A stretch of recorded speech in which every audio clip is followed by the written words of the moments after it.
Welcome to GS certify. నేను మీ సునీల్ చంద్ర. బ్రహ్మానందం, బ్రహ్మ పురాణం, బ్రహ్మ కోపం, బ్రహ్మ శాపం, బ్రహ్మ పుత్రులు, బ్రహ్మ మానస పుత్రులు, ఈ విధంగా వింటూ వస్తున్నాం. అదే బ్రహ్మ పేరుతో బ్రహ్మకుమారిస్. ఇప్పటి వరకు మనం బ్రహ్మ కుమారుల గురించి విన్నాం, కానీ బ్రహ్మ కుమారీల గురించి ఇప్పుడు ఏంటి, వాటి యొక్క ఉద్దేశం ఏంటి, మీ ముందు ఉంచబోతుంది మీ జిఎస్ సర్టిఫై. ఇప్పుడు మనం బ్రహ్మకుమారిస్ ఈశ్వరీయ విశ్వవిద్యాలయం సంబంధించి జయశంకర్, భూపాలపల్లి జిల్లా, ములుగు, మహబూబాబాద్, నర్సంపేట, ఈ జిల్లాల నుంచి ఈ విభాగాలకి సంబంధించిన కోఆర్డినేటర్స్ ఉన్నారు, ఇన్ఛార్జెస్ ఉన్నారు. వారు చైతన్య దీపిక గారు, సుజాత గారు, శివజ్యోతి గారు, స్నేహ గారు, దేవి గారు ఉన్నారు. వారితో వివరంగా తెలుసుకునే ప్రయత్నం చేద్దాం. మహబూబాద్ సుజాత గారితో విషయాన్ని ఆరంభిద్దాం. చెప్పండి, బ్రహ్మకుమారి సంస్థకు సంబంధించి చాలా తెలియని అంశాలు ఉన్నాయి ప్రజల్లో. ఏంటి బ్రహ్మకుమారిస్ గురించి మీ మాటల్లో? ఓం శాంతి. ఇది ప్రజాపిత బ్రహ్మకుమారి ఈశ్వరీయ విశ్వవిద్యాలయము. ప్రపంచంలో మనం ఎన్నో విద్యాలయాలు చూసాము, కాకతీయ యూనివర్సిటీ, నాగార్జున యూనివర్సిటీ. కానీ ఇక్కడ ప్రజాపిత బ్రహ్మకుమారి ఈశ్వరీయ విశ్వవిద్యాలయం అని ఎందుకు చెప్పబడుతుంది అంటే, స్వయం పరమాత్మకి మనలాంటి శరీరం లేదు. మన జ్ఞానం చెప్పాలి అంటే ఒక శరీరాన్ని ఆధారంగా తీసుకున్నారు. 1937లో ఆధారంగా తీసుకున్నారు. ఆయన దాదా లేఖరాజుగా వజ్రాల వ్యాపారం చేసేవారు. భగవంతుడు ప్రవేశించిన తర్వాత ఆయనకి ప్రజాపిత బ్రహ్మ అని నామకరణ చేయటం జరిగింది. ఇక్కడ ఈ సంస్థ ఎలా స్థాపించబడింది అంటే, మొదట ఓం ధ్వని తోటి స్థాపించటం జరిగింది. ఇది మౌంట్ అబుకి ఆరావళి పర్వతం పైన ఎంతో మంది ఋషులు మునులు తపస్సు చేసినటువంటి భూమి అది. ఆ భూమిలో పరమాత్మ అక్కడ స్థాపించారు. బ్రహ్మకుమారి ఈశ్వరీయ విశ్వవిద్యాలయంగా పిలువబడుతుంది ఈ సంస్థ పేరు. ఇందాక అన్నయ్య గారు అన్నారు కదా, బ్రహ్మకుమారీస్ అంటే ఏంటి అని. బ్రహ్మకుమారీస్ అని ఎందుకు చెప్పారు అంటే, బ్రహ్మ జ్ఞానాన్ని ఎవరైతే ఆచరిస్తారో వారికే బ్రహ్మకుమారీస్ అని చెప్తారు. బ్రహ్మకుమారీస్ అని ఎందుకు అన్నారు అంటే, ఎవరైతే బ్రహ్మ ముహూర్తాన లేచి భగవంతుని జ్ఞాపకం చేస్తారో వారికే బ్రహ్మకుమారీస్ అని చెప్పటం జరిగింది.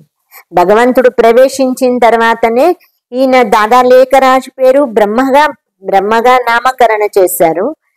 భారతదేశంలో విలువలని కోల్పోతూ ఉన్నారు. భారతదేశం ఒకప్పుడు పండగలన్నిటికీ పుట్టినిల్లుగా ఉంది. ఈరోజు పండగ అంటేనే భయపడుతూ ఉన్నారు, ఖర్చుతో కూడింది అని.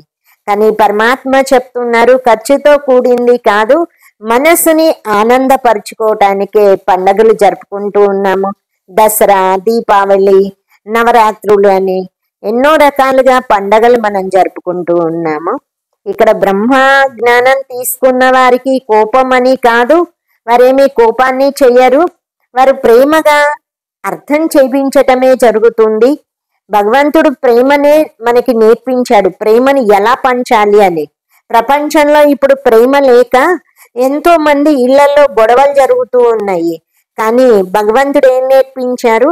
పరస్పరంలో మనం ఎలా ప్రేమగా ఉండాలి, ప్రేమను ఏ విధంగా మనం పంచుతూ ఉండాలి, పెంచుతూ ఉండాలి. ఎందుకంటే ఒకరి పట్ల ఒకరికి స్నేహం లేదు. ఒకప్పుడు చాలా స్నేహంతో మెదిలేవారు, కానీ ఈరోజు స్నేహాన్ని కూడా కోల్పోతున్నారు. ఇలాంటి విలువలని పెంచుతూ ఉన్నారు. ఈ ప్రజాపిత బ్రహ్మకుమారి ఈశ్వరీయ విశ్వవిద్యాలయంలో ప్రతిరోజు కూడా ఉదయం 6:30 నుంచి 7 వరకు భగవంతుడితో మన సంబంధాన్ని జోడిస్తాము.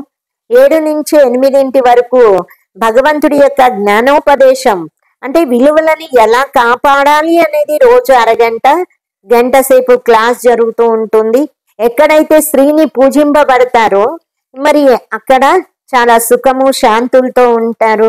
ఇలా అందుకోసమే కదా ఈ నవరాత్రుల్లో కూడా దుర్గా మాతలకు రోజుకొక అవతారం ఉంచి పూజిస్తూ ఉన్నారు. భూపాలపల్లి కోఆర్డినేటర్ గారు చైతన్య దీపిక గారి నుండి తెలుసుకుందాం. మీరు అనుకున్న పర్టికులర్ టైమింగ్స్లో మీ యొక్క జ్ఞానబోధ అనేది సమాజానికి ఏ విధంగా అందిస్తారు? ఓం శాంతి. అందరికీ నమస్కారము. బ్రహ్మ కుమారీస్ ముఖ్యంగా మొదటగా ఎవరైనా కొత్త వాళ్ళు వచ్చినట్లయితే మా యొక్క కేంద్రానికి వారికి సాప్తాహిక కోర్స్ అని ఇవ్వడం జరుగుతుంది. దానిలో రోజుకొక సబ్జెక్ట్ మీద ధ్యానం నేర్పించడం జరుగుతుంది. ఈ యొక్క ధ్యాన పద్ధతిని రాజయోగము అంటారు. ఎందుకంటే ఎన్నో యోగాలు ఉన్నాయి. ఇప్పుడు ట్రాన్స్డెంటల్ మెడిటేషన్ని భావాతీత యోగము అంటారు, పిరమిడ్ మెడిటేషన్ అంటారు. ఇలా ఎన్నో రకాల యోగాలు భారతదేశంలో ఉన్నాయి. ఈ యొక్క బ్రహ్మకుమారీస్ నేర్పించేటువంటి యోగం పేరు సహజ రాజయోగము. చాలా ఈజీగా ఇంట్లో ఉంటూ అందరి మధ్యలో ఉంటూ మెడిటేషన్ని ఎలా నేర్చుకోవాలి అని తెలిపేదే బ్రహ్మకుమారీస్ ఆర్గనైజేషన్. ఈ బ్రహ్మకుమారీస్ కేవలం ఒక వర్గంకో ఏదో యూత్కో మెడిటేషన్ నేర్పించరు. చిన్న పిల్లల నుండి 7 ఏళ్ల వయసు వాళ్ళ నుండి 70 ఏళ్ల వయసు వారి వరకు కూడా అందరూ అర్థం చేసుకునే విధంగా, అందరూ సహజంగా శివుణ్ణి ధ్యానం చేసుకునే విధంగా ఈజీగా మెడిటేషన్ని నేర్పుతారు. అందుకని అన్ని వర్గాల వారికి సేవ చేయడానికి ఈ యొక్క బ్రహ్మకుమారీస్ 20 శాఖల్లోగా విభజింపబడింది. అడ్మినిస్ట్రేటర్స్ వింగ్ అని, agriculture and rural development wing అని, అదేవిధంగా ఆర్ట్ అండ్ కల్చరల్ వింగ్ అని, బిజినెస్ వింగ్ అని, education wing, IT wing, media wing, jurist wing, medical wing, politicians and service wing, religious wing, scientist and engineers wing, social service wing, shipping, aviation and tourism wing, spark, spiritual applications and research centre, transport wing, women's wing, youth wing.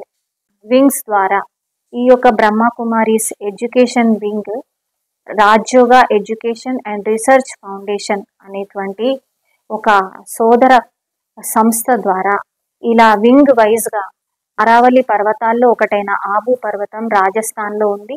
ఆ ఆబు పర్వతం పైన ఈ అన్ని వర్గాల వారికి ఆధ్యాత్మికతను బోధించడానికి బ్రహ్మకుమారీస్ రకరకాల సేవలను, రకరకాల కాన్ఫరెన్సెస్ని, రకరకాల ప్రోగ్రామ్స్ని ఏర్పాటు చేస్తున్నది. ఆధ్యాత్మిక సంస్థలోకి అడుగుపెట్టి ఇంకా లోతుగా తెలుసుకోవాల్సిందిగా మేము కోరుతున్నాము. అయితే ఇందులో భాగంగా ఇటు యోగా, మెడిటేషన్, జ్ఞానబోధన అనేది ఎన్ని గంటల సమయంతో చేస్తారు? ఈ శిక్షణలో భాగంగా ఇది ఎన్ని నెలల సమయం తీసుకుంటుంది? దాన్ని నేర్చుకున్న తర్వాత సమాజంలోకి వచ్చిన వ్యక్తి ఎలాంటి మార్పులతో జీవిస్తాడు, మార్పు తీసుకొస్తాడు అనే విషయాన్ని మనం నర్సంపేట కోఆర్డినేటర్ గారు శివజ్యోతి గారితో తెలుసుకుందాం. చెప్పండి మేడం, దీని యొక్క ఫలితం ఏ విధంగా ఉంటుంది? ఇక్కడ నేర్పబడేటువంటి రాజయోగం యొక్క లాభాన్ని పొందుతూ మన మానసిక ప్రశాంతతని, టెన్షన్ ఫ్రీ లైఫ్ని మనం పొందవచ్చు. నేను బాల్యకాలం నుండే యొక్క రాజయోగ అభ్యాసంని నేర్చుకుంటూ నా యొక్క జీవితంలో ప్రయోగిస్తూ ఉన్నాను. ఇదే జీవితంలో నా యొక్క సేవలను అందించాలి అనేది ఉద్దేశంతో ఇక్కడ ప్రాక్టికల్గా ఇచ్చేటువంటి జ్ఞానాన్ని మనం జీవితంలో ఎంత ధారణ చేస్తే దాని యొక్క లాభం అంతా ఉంటుంది. మెషినరీ ఏదైతే ఉంటుందో దాన్ని వర్క్ షాప్ కి తీసుకొని వెళ్తారు, రిపేరింగ్ లేదా ఓవర్ సర్వీసింగ్ కోసం, ఓవర్ ఆయిలింగ్ కోసం. ఇక్కడ అన్ని రకాల వాళ్ళు వస్తారు. మరి ఎవరైతే ఎంతైతే సాధన చేస్తారో దాని లాభాన్ని అంత పొందుతూ ఉంటారు. ఇక్కడ సుప్రీం పవర్ స్వయం భగవంతుడు ఇచ్చేటువంటి జ్ఞానం ఇది.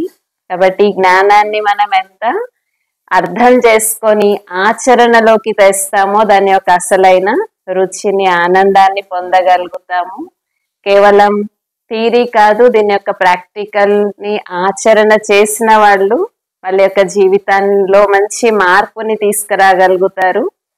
కేవలం వినటం కాదు, ఆచరణ అనేది చాలా ముఖ్యం.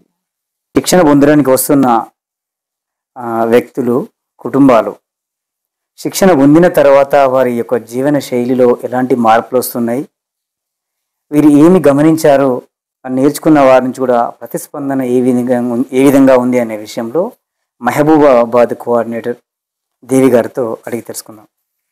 చెప్పండి, మీ దగ్గరకు వచ్చిన వారు మళ్ళీ శిక్షణలో భాగంగా జ్ఞానోదయం వైపు వెళుతున్నప్పుడు వాళ్ళలో, వాళ్ళ కుటుంబాల్లో వచ్చే అటువంటి మార్పులేంటి? నమస్కారం. ఓం శాంతి. ఈ సమాజంలో చూస్తూ ఉంటాం. అందరూ కూడా వారి వారి ధర్మం అనుసారంగా, పెద్దలు చెప్పే నడవడిక అనుసారంగా ఆ, ఆచార వ్యవహారాలతో నడుస్తూ ఉంటాం. ఒక దినచర్య, మార్నింగ్ అమృత వేళ లేవటం, భగవంతుని చాలా ప్రేమతో వెల్కమ్ చేస్తూ వారి జ్ఞాపకంలో దినచర్య స్టార్ట్ చేస్తాం. ఇంకా మురళి అని 1 hour క్లాస్. ఈ క్లాస్ ఏంటి అంటే మనలో పరివర్తన తీసుకురావడం, మన నడవడికలో చాలా చేంజెస్. బంధువులు, స్నేహితులు అందరూ ఉంటారు. వాళ్ళందరితో వ్యవహరిస్తూ మన నడవడిక చర్య ఎలా ఉంటుంది అంటే మార్పు అనేది, వాళ్ళతో ఎలా మాట్లాడతాము, అందులో మంచిని స్వీకరించాలి, వాళ్ళతో మర్యాదగా నడుచుకోవాలి, ప్రేమపూర్వకంగా వ్యవహరించాలి.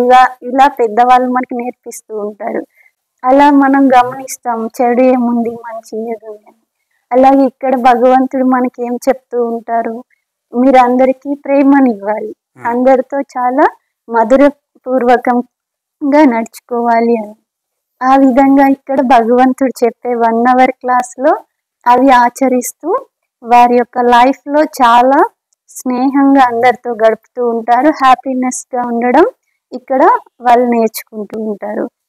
బయట వాళ్ళు ఉండి వచ్చారు, ఎన్నో టెన్షన్లు, ఎన్నో సమస్యలు, అవన్నీ కూడా ఇక్కడికి వచ్చి రిలీఫ్ చెందుతారు. ఇక్కడ భగవంతుడు చెప్పేది ఆచరించాలి. అండ్ యోగం చేస్తూ ఉంటారు. యోగంలో చాలా రిలీఫ్ మైండ్ వాళ్ళది సెట్ అవుతూ ఉంటుంది. వాతావరణం కూడా చాలా ఆహ్లాదకరంగా ఉంటుంది. ఒక టెంపుల్కి వెళ్తే మనకి ఎంత మంచిగా వాతావరణం అనిపిస్తుంది. అలాగే ఈ మెడిటేషన్ సెంటర్ అంటే భగవంతుడు ఉండే స్థానం.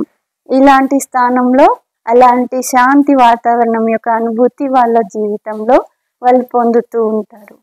ఇది ఒక ఇంట్లో కూడా ఉండి భగవంతుడు చెప్తారు, 3 అడుగుల భూమిలో మీరు కూర్చుని నా జ్ఞాపకంలో ఉండండి, అప్పుడు మీరు ఏది అనుకున్నా సరే మీ శాంతినన్నా ప్రేమనన్నా ఏదైనా నా నుండి మీరు పొందగలుగుతారు అని చెప్తూ ఉంటారు. అలా క్లాసెస్కి వచ్చి వీలు కాని వాళ్ళు కూడా ఇంట్లో ఉండి ఇలా క్లాసెస్ వింటారు, భగవంతుని జ్ఞాపకం చేస్తూ ఉంటారు.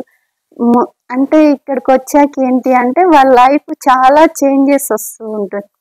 హెల్త్ పరంగా అండ్ సిచ్యువేషన్స్ నుండి కూడా ఎలా రిలీఫ్ అవ్వాలి, ఇవన్నీ కూడా ఇక్కడ నేర్పిస్తూ ఉంటాం భగవంతుడి యొక్క మహావాక్యాలతో పాటు. సనాతన ధర్మంలో ఇది ఒక భాగమేనా? ఆ ధర్మంలో ఇమిడిన వారు మీ ఆశ్రమంలోకి వచ్చిన తర్వాత ఆచార వ్యవహారాలు కూడా అదే విధంగా ఉంటాయా, భిన్నంగా ఉంటాయి? అసలు ప్రత్యేకత ఏంటి? సనాతన ధర్మానికి కనెక్షన్ లేకుండా లేదు. ఏ విధంగా సనాతన ధర్మం వచ్చిందో రియల్ గా మనం ఆలోచించినట్లయితే ఏమున్నది సనాతన ధర్మంలో? సనాతన ధర్మంలో ప్రేమని పంచటము, స్నేహాన్ని పంచటము, ఈ విధంగా వారు ఇక్కడ కూడా ఈ విధంగా స్నేహాన్ని పంచుతూ ఉంటారు, ప్రేమని పంచుతారు. సనాతన ధర్మం నుంచి ఇక్కడికి వచ్చిన వాళ్ళు ఉన్నారు. అది ఇది ఒకటే కదా, సనాతన ధర్మమే. మేము ఎప్పుడు ఎవరిని కూడా ఇది సనాతన ధర్మానికి కనెక్షన్ కాదు అని చెప్పము. సనాతన ధర్మానికి కనెక్షన్ తోటే ఉన్నది. సనాతన ధర్మం అంటేనే మనం వింటూ ఉంటాము, సనాతన ధర్మం అంటే చాలా విలువలతో కూడిన ధర్మము అని. ఇప్పుడు భగవంతుడు కూడా మనకి విలువలతో కూడిన జీవితాన్ని అక్కడ వింటూ వచ్చాము, కానీ ఇక్కడ ఆచరింప చేపిస్తున్నాడు భగవంతుడు. ఎందుకంటే ఒకప్పుడు పిల్లలకి ఏం నేర్పించేవాళ్ళు, రాముడు ఎలా ఉంటారు, కృష్ణుడు ఎలా ఉంటారు, వారి యొక్క గుణాలు మనకి రావాలి అని మనకి నేర్పిస్తూ ఉంటారు. కానీ ఈరోజు సినిమా యాక్టర్ల గురించే నేర్పిస్తున్నారు, కానీ సనాతన ధర్మం గురించి నేర్పించట్లేదు. మళ్ళీ భగవంతుడు సనాతన ధర్మంలో ఎలా ఉన్నది అని అర్థం చేపించి, భగవంతుడు పూర్తిగా అర్థం చేపించి సనాతన ధర్మం గురించి అందరినీ దేవతల్లాగా మానవులుగా ఉన్నాం ఇప్పుడు. మరి దైవీ గుణాలు ఉన్నటువంటి మానవుడుగా మారుస్తున్నాడు. ఏదైతే చెడు గుణాలు ఉన్నాయో అది పరివర్తన చేసుకున్న తర్వాత మా యొక్క ఇల్లే ఒక దేవాలయం లాగా మారింది. ఏ పరమాత్మ చెప్పే జ్ఞానము ఆ విధంగా మార్చుకున్నారు అనేక మంది. ఇంట్లో చాలా కోపంగా ఉండే ఇల్లు కూడా ఆ ఇంటిని శాంతిగా తయారు చేసుకున్నారు.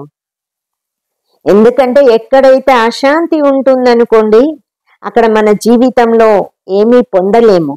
ఎక్కడైతే శాంతి ఉంటుందో అక్కడ అన్నీ పొందగలుగుతాము. అలాంటి జీవితాలని తయారు చేసుకున్నటువంటి వారు కూడా మాకు అనేక అనుభవాలు చెప్పారు. అంత 4 యుగాలలో ఉండే ధర్మాలు, ప్రస్తుత యుగానికి సంబంధించిన జీవన నిత్య విధానం, ఈ విషయాల్లో బ్రహ్మకుమారీస్కి వచ్చిన వారు మీ నుండి శిక్షణ పొందిన తర్వాత, మీ దగ్గర నేర్చుకున్న తర్వాత వారి యొక్క జీవన పరిపూర్తి అనేది ఏ విధంగా కొనసాగుతుంది? ఈ 4 యుగాల అంశాన్ని జోడిస్తూ చెప్పండి. మనము ఆధ్యాత్మిక గ్రంథాలలో కృతయుగము, త్రేతాయుగము, ద్వాపర యుగము, కలియుగము అనే అంశాల మీద మనం వింటూ వచ్చాము. కలియుగం యొక్క చివరి సమయము ఇప్పుడు పరివర్తన సమయము. సృష్టి కాలచక్రం మళ్ళీ తిరుగుతుంది. చక్రము అన్నారు అంటే తిరుగుతుంది అని అర్థం. మరి మళ్ళీ కలియుగం తర్వాత సత్యయుగం రాబోతుంది. రాబోయేటువంటి సమయంలో ఈ కలియుగం యొక్క చివరి సమయం. కృతయుగంలో ధర్మం 4 పాదాల మీద ఉంది, త్రేతాయుగంలో 3 పాదాల మీద ఉంది, ద్వాపర యుగంలో 2 పాదాల మీద ఉంది, కలియుగం స్టార్టింగ్ లో 1 పాదము, కలియుగం చివరిలో ఇప్పుడు ఆ పాదం కూడా లేదు. కలియుగం యొక్క చివరి గడియలు, బాగా అధర్మం పెరిగినటువంటి సమయము, విలువలతో ఉన్న వాళ్ళు దుఃఖాలు ఎదురవుతున్నాయి తప్ప వాళ్ళకి మారల్ సపోర్ట్ కూడా లభించట్లేదు. నిజాయితీగా ఉన్న వాళ్ళని అందరు హేళన చేస్తున్నారు. విలువలతో ఉన్న వాళ్ళకి విలువ లేకుండా అయిపోయింది.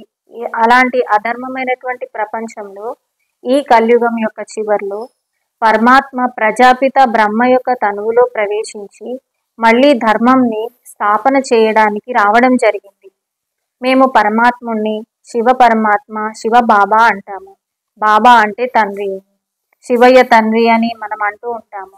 మరి ఆ పరమాత్ముడే ఒక మానవ శరీరంలో ప్రవేశించి ప్రజాపిత బ్రహ్మ అని వారికి నామకరణం చేసి వారి ద్వారా ఈ కలియుగం యొక్క చివరి సమయంలో దీన్ని పురుషోత్తమ కళ్యాణకారి సంగమ యుగము అని తెలియజేయడం జరిగింది.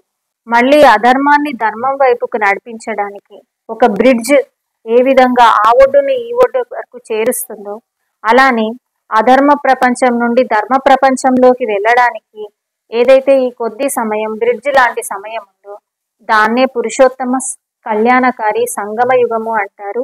ఈ సంగమ సమయంలో పరమాత్ముడు ఈ భూమి మీద అవతరించి ఈ యొక్క రాజయోగ శిక్షణనిస్తున్నారు. ఈ యొక్క రాజయోగం ద్వారా మేం పొందిన ప్రాప్తులేంటి అంటే అష్టశక్తులు.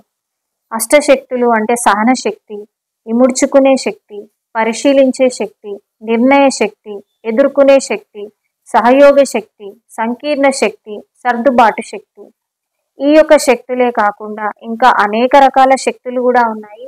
వాటిని కూడా మేము ఈ యొక్క రాజయోగ మెడిటేషన్ సెంటర్కి వచ్చిన తర్వాత ఎన్నో శక్తులు మాలో పెరిగాయి అనేది మా పూర్తి నమ్మకము.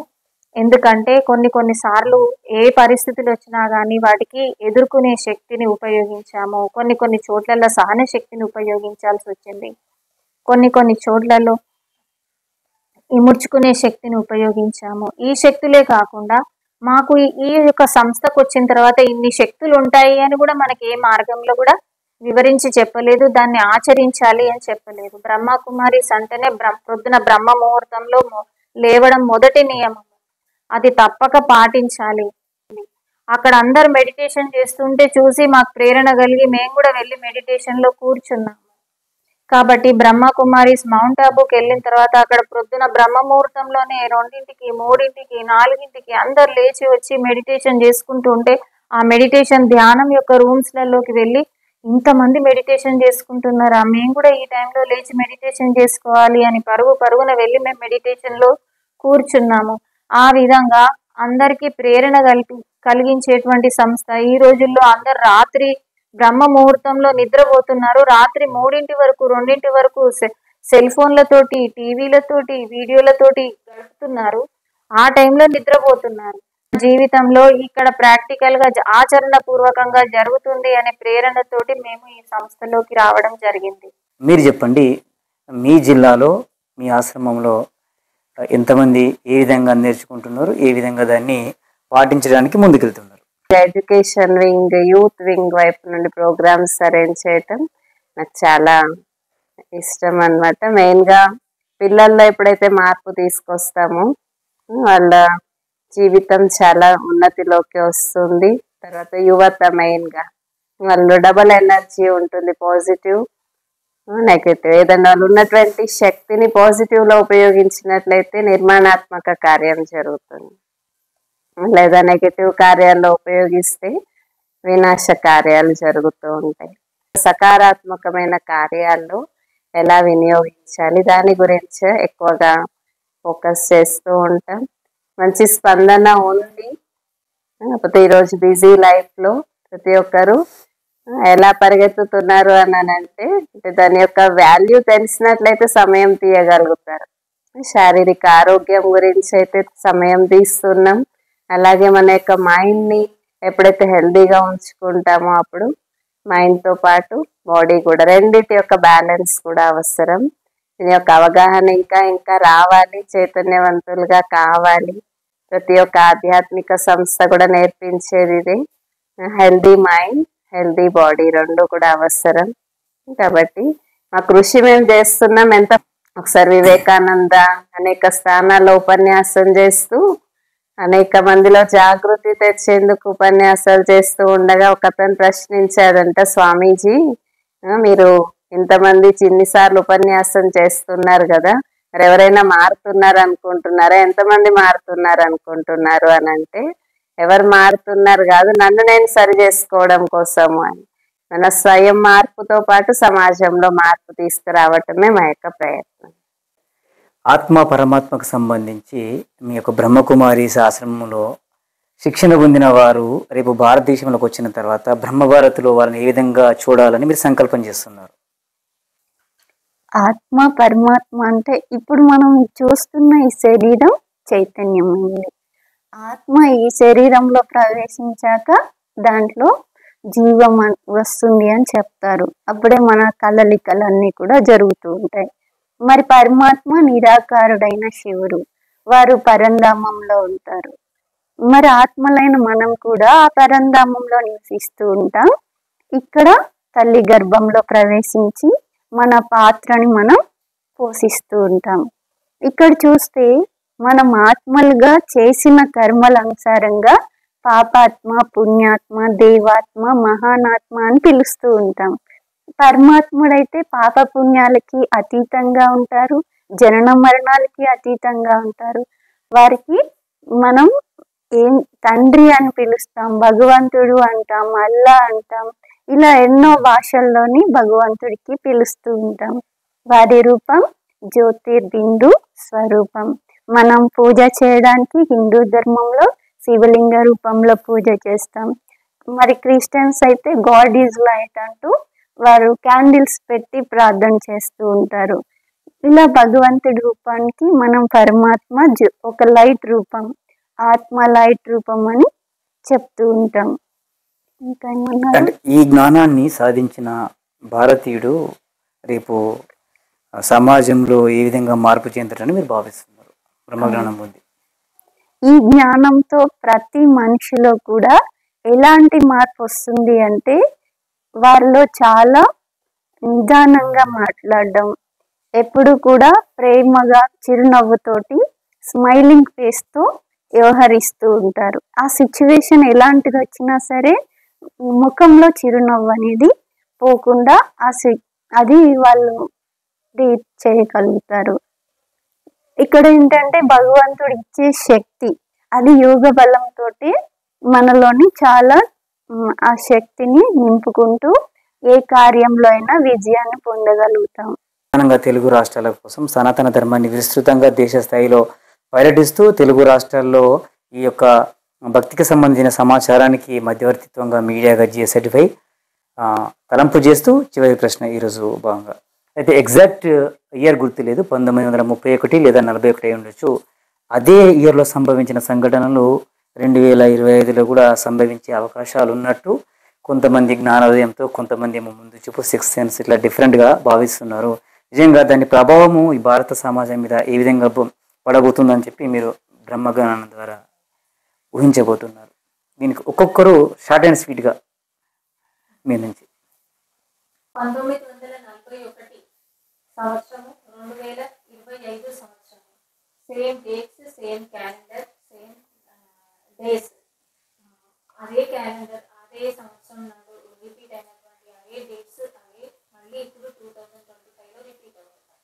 అలానే 1941లో జరిగినటువంటి సంఘటనలు ఏవైతే ఉన్నాయో ఆ సంవత్సరంలో చూస్తున్నటువంటి సంఘటనలన్నీ కూడా మళ్ళీ 2025లో కూడా అలాంటివే సంఘటనలు జరుగుతున్నాయి. ప్రకృతి వైపరీత్యాలు జరుగుతున్నాయి, యుద్ధాలు జరుగుతున్నాయి, భూకంపాలు సంభవిస్తున్నాయి. ఆ ఇయర్లో జరిగినట్టు ఈ ఇయర్లో కూడా చాలా అలాంటివి జరిగాయి అని అంటూ ఇంకా ఇంకా 3 నెలలు ఉన్నది కాబట్టి ఆ 3 నెలల్లో కూడా ఇంకా ఆ ఇయర్లో జరిగేటువంటి సంఘటనలు ఇంకా ఏం జరుగుతాయో అనేసి దాని గురించి కూడా మనం ఊహించవచ్చు అని కొందరు అంటున్నారు. ప్రపంచంలో 3వ యుద్ధం జరగబోతుంది. 40వ సంవత్సరానికి ఇప్పటికి ప్రపంచ యుద్ధంలో మనం ఎన్నో తేడాలు చూస్తూ ఉన్నాము. ఎందుకంటే ఒకప్పుడు పిల్లలకు కానివ్వండి, పెద్దవారికి చాలా రక్షణ ఉండేది. ఈరోజు 2025లో మనం చూస్తే ఎవరికి రక్షణ లేకుండా అయిపోతుంది. చిన్న పిల్లలకు కూడా రక్షణ లేదు, పెద్దవారికి కూడా రక్షణ లేదు. అంటే ప్రపంచంలో శాంతి స్థాపన జరగాలి అంటే ఈ ప్రపంచంలో ఇలాంటివన్నీ జరిగినప్పుడు మళ్ళీ శాంతి అనేది స్థాపన జరుగుతుంది. కాబట్టి శాంతి మార్గంలో వెళ్ళి యుద్ధాలు ఆపాలంటే ప్రపంచంలో శాంతి కావాలి, స్వతంత్రం కావాలి అని కోరుకుంటాం. మరి మహాత్మా గాంధీ గారు మనకి స్వతంత్రం తీసుకొచ్చారు. చాలా శాంతిగా ఉంటూనే తన చేతికర్రతో నడిచినా ఎప్పుడు ఆ కర్రని ఇతరుల్ని కొట్టడానికి వాడలేదు. అలా సత్య మార్గంలో ఉంటూ ఎంతో సహనంతో ఈ ప్రపంచానికి తను స్వతంత్రం తీసుకొచ్చారు. బాపూజీగా అందరం కూడా వారికి ఎంతో రెస్పెక్ట్ ఇస్తూ ఉన్నాం. అలాగే ఇప్పుడు భగవంతుడు మనకి ఇచ్చే శిక్షణ మనం శాంతిగా ఉండాలి, ఇతరుల్లో కూడా ఆ శాంతి శక్తిని నింపుతూ మొత్తం సృష్టి పరివర్తన మన నుండి జరగాలి. స్వపరివర్తనే విశ్వ పరివర్తన అంటారు. అలాగా మనం ఎంత శాంతిగా ఉంటూ ఉంటామో అంతగా నలువైపులా ఆ యొక్క వైబ్రేషన్స్ వ్యాపిస్తూ ఉంటాయి. దీంతో ఏంటి అంటే విశ్వంలో శాంతి స్థాపన మనం చేయగలుగుతాం. ఇప్పుడు ఎన్నో యుద్ధాలు జరుగుతాయి, ఇంకా బాంబ్స్ పేలడం ఇలా ఎన్నో జరుగుతూ ఉంటాయి అన్నారు. అలాంటి వాటికి మనం ప్రకృతి చేస్తుంది కొన్ని విధాలుగా, భూకంపాలు అలాగా. కానీ మనం ఏం చేయాలి? శాంతి దానం చేస్తూ ఉండాలి. ఎంతగా భగవంతుడికి మనం జ్ఞాపకంలో ఉంటూ శ్రేష్ఠ కర్మలు చేస్తూ ఉంటామో అంతగా అంత మంచి జరుగుతూ ఉంటుంది. ఓం శాంతి. ఓం శాంతి. సాధారణ దృక్పథంతో, దృష్టితో, ఆలోచనతో కనుక చూస్తే ఈ విషయం చాలా మందికి అర్థం కాదు. పీజీలు, పిహెచ్డీలు సాధించడం ఒకటే కాదు, దివ్యజ్ఞానం వైపు కనుక వెళితే ఇలాంటి విషయాల్లో చాలా మందికి భిన్నమైన సందేహాలు వస్తూ ఉంటాయి. వీటి మీద కూడా పరిశోధనాత్మకంగా, విశ్లేషణాత్మకంగా కూడా ఇప్పుడు యువత, విద్యార్థులు ఆలోచన చేసి గొప్ప జ్ఞానాన్ని పొందాలని భావిస్తూ ఈరోజు కోఆర్డినేటర్స్తో మనము సమాచారాన్ని సేకరించి తెలుగు ప్రజల కోసం అందించడం జరుగుతుంది. మన దేశము ఈ ప్రపంచ దేశాలకు ఆదర్శమని భావిస్తూ శ్రీరాముడు పరిపాలించిన ఈ యొక్క కర్మభూమి మీద ప్రజలందరూ జ్ఞానోదయంతో సుఖశాంతులతో బ్రతకాలని కోరుతూ ఇలాంటి పెద్దల ద్వారా మరింత గొప్ప సమాచారాన్ని అందించడం కోసం మీ ముందుకు వస్తుంది నేను సునీల్ చంద్ర, GS85. చూస్తూనే ఉండండి. Thank you. Have a nice day. జై శ్రీరామ్.